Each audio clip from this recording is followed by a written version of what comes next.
Aye, you read that title right. I have no idea how, but I got invited down to a supercar meet in the little tofu taxi. There were some mega machines there, everything from a GI Yaris all the way up to a Senna, and there were quite a few things that I hadn't seen in person before as well, so let me take you around the sports and supercar owners meet at Grantley Hall. Let's get into it.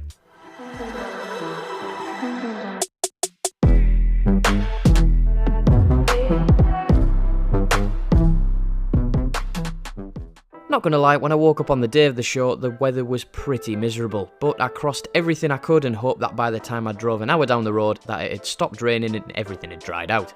It didn't, but luckily there was a jet wash nearby so I could get the majority of that motorway spray off. Not that it mattered really, because I knew that all the other cars arriving at the show were going for a blast beforehand, so they were going to be filthy anyway.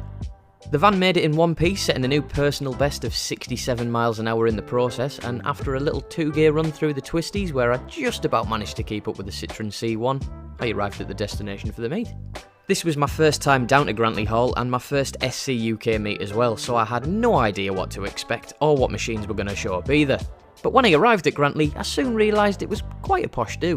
I mean, I pulled into the car park and everyone's number plate was worth more than my house, so hopefully they don't mind me turning up in a little Japanese lunchbox.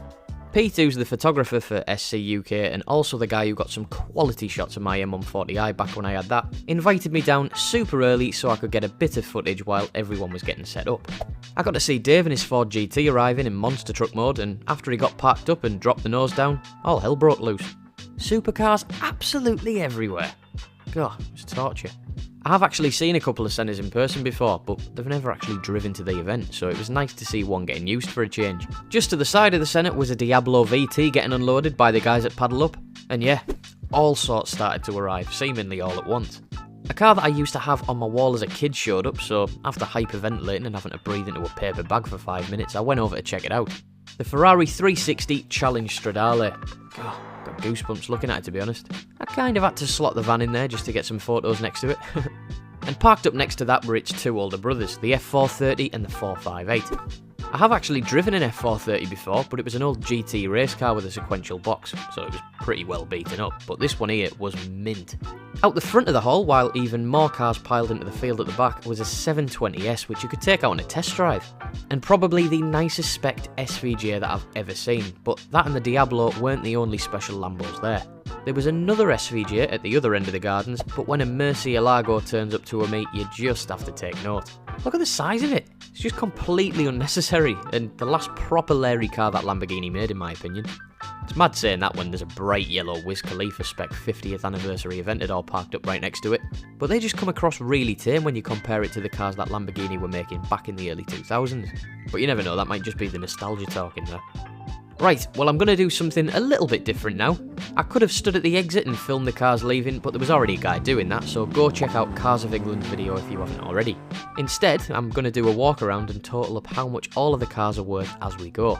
It's probably going to take about 5 or 10 minutes, so I'll stick a timestamp in if you just want to skip and see the final amount. And don't get too aggro if the numbers are slightly out, it's quite hard to get the prices of some of these cars. Plus I'm not 100% up to speed on my knowledge of Porsches and Astons, so I'll do my best. If you want to, pause the video now and take a guess down in the comments and we'll just see who gets the closest guess for a laugh. Here goes nothing.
well, there we go. Over 11.5 million quid's worth of gear at a relatively small meet, if my calculations are right. I'm bound to have upset someone. It's really difficult to get the valuations on stuff like a 24-year-old Diablo, especially when you don't know the basic stuff like the mileage and history of the car. Hopefully though it's, somewhere close. Big thanks to Pete for inviting me down and the guys at SC UK for having me. If you want to support the channel, of course you can do all the usual stuff by liking the video and subscribing, but if you could also show some love to the people who organise these events, that'd be great too. Because at the end of the day, I wouldn't be able to get invited down to stuff like this without the people who actually set it all up. I'll post the links to everyone's socials down in the description, so go make sure you check them all out. And yeah, thanks for watching. I'll see you in the next one. Bye.